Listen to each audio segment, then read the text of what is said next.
ശിവരാത്രി എന്നാൽ ശിവൻ്റെ രാത്രി എന്നു മാത്രമല്ല, ശിവമായ രാത്രി എന്നു കൂടി അർത്ഥമുണ്ട്. ശിവം എന്നാൽ മംഗളം എന്നർത്ഥമാക്കുന്നു. അതുകൊണ്ട് ശിവരാത്രി എന്നാൽ മംഗളരാത്രി എന്നു കൂടിയാണ് അർത്ഥം.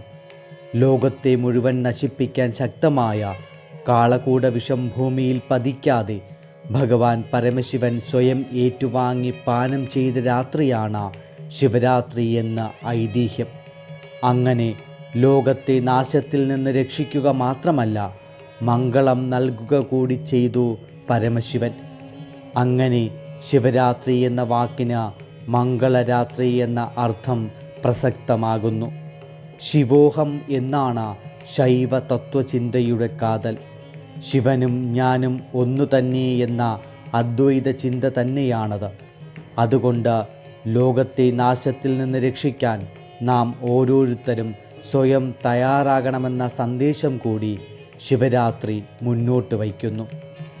മാഘമാസത്തിലെ കറുത്തപക്ഷ ചതുർദശി അർദ്ധരാത്രിക്ക് വരുന്ന ദിവസമാണ് ശിവരാത്രിയായി ആചരിക്കുന്നത്.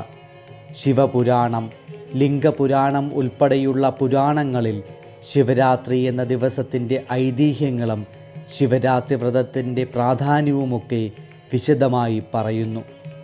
മാഘമാസം തുടങ്ങിയതിന് ശേഷം ഫാൽഗുനമാസം തുടങ്ങുന്നതിന് മുൻപ് വരുന്ന കറുത്തപക്ഷ ചതുർദശി ദിവസമാണ് ശിവരാത്രി വ്രതം ആചരിക്കേണ്ടത്.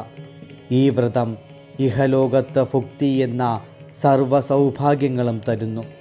ഇതിനു പുറമെ ദുരിതങ്ങളിൽ നിന്നുള്ള മോചനമായ മുക്തിയും തരുന്നു എന്നും പുരാണങ്ങൾ വിശദീകരിക്കുന്നു.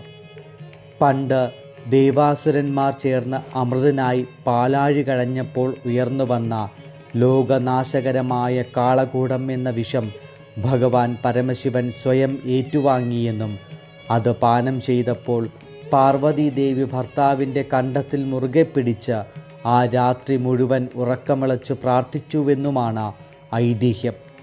അങ്ങനെ പാർവതി രാത്രി മുഴുവൻ ഉറക്കമുളച്ച് പരമേശ്വരനെ പ്രാർത്ഥിച്ച ദിവസമായതിനാൽ ശിവരാത്രി ദിവസം രാത്രി മുഴുവൻ ഉറക്കമുളച്ച് പ്രാർത്ഥിച്ചാൽ ശിവപ്രീതി ലഭിക്കുമെന്നും വിശ്വാസമുണ്ട്.